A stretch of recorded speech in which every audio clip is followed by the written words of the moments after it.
Fala aí, equipe. Vamos lá, né? Resolver essa questãozinha aí, pensando nessa condição que eu tinha colocado para vocês aí de por que não era cultura corporal, né? Ou cultura corporal de movimento, porque não poderia ser. Então, a resposta de Kaline aí já no finalzinho, né? Como eu coloquei lá, que foi mais interessante, é porque justamente a gente precisa pensar nessa condição aí, né? A questão, todas as questões a gente tem que pensar assim, na ideia lá do enunciado, né? O que é que o enunciado está colocando e o que é que se pede. Então, quando a gente pensa nessa questão aqui, vocês percebam que a banca colocou a citação aqui, né? Então a gente tem que estar sempre atento a essa ideia da citação nas questões. Nesse caso, citou um documento e citou a BNCC, né? Então, é fragmento retirado da BNCC. Então, inicialmente aqui, ó, não cabe cultura corporal e não cabe cultura corporal de movimento nesse pedaço.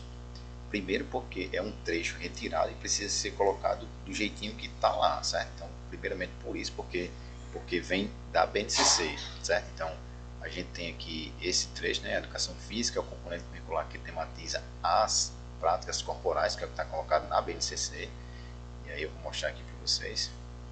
Veja, esse é o documento da BNCC, né? E aí é justamente o iniciozinho da BNCC, o que é que diz lá, né? Educação física, componente curricular, que tematiza as práticas corporais, certo? Então, não tem como colocar outra palavra aqui, porque é exatamente o que se pede aqui. Mas a gente precisa pensar assim, eu quis fazer esse questionamento no sentido de pensar exatamente na situação de que esse termo cultura corporal foi colocado primeiramente, né, pela abordagem crítica superadora. Então, quem utilizou esse termo em questão de documento foi o PCN, né, os PCNs 1, né, primeiro e segundo ciclo. Depois da ideia da crítica emancipatória lá do Elano Kuhns, o Walter Bracht também fez a discussão de tudo isso aí e colocou o nome da cultura corporal do movimento, né, a junção dos dois, da cultura corporal e da cultura de movimento. Primeiro, crítica esperadora, segundo, crítica emancipatória. Então, o que acontece? Depois de tudo isso, a gente teve os PCNs 2, né, e aí eles já colocaram a perspectiva da cultura corporal do movimento, certo? E a BNCC também coloca sempre lá nos termos a cultura corporal do movimento, certo?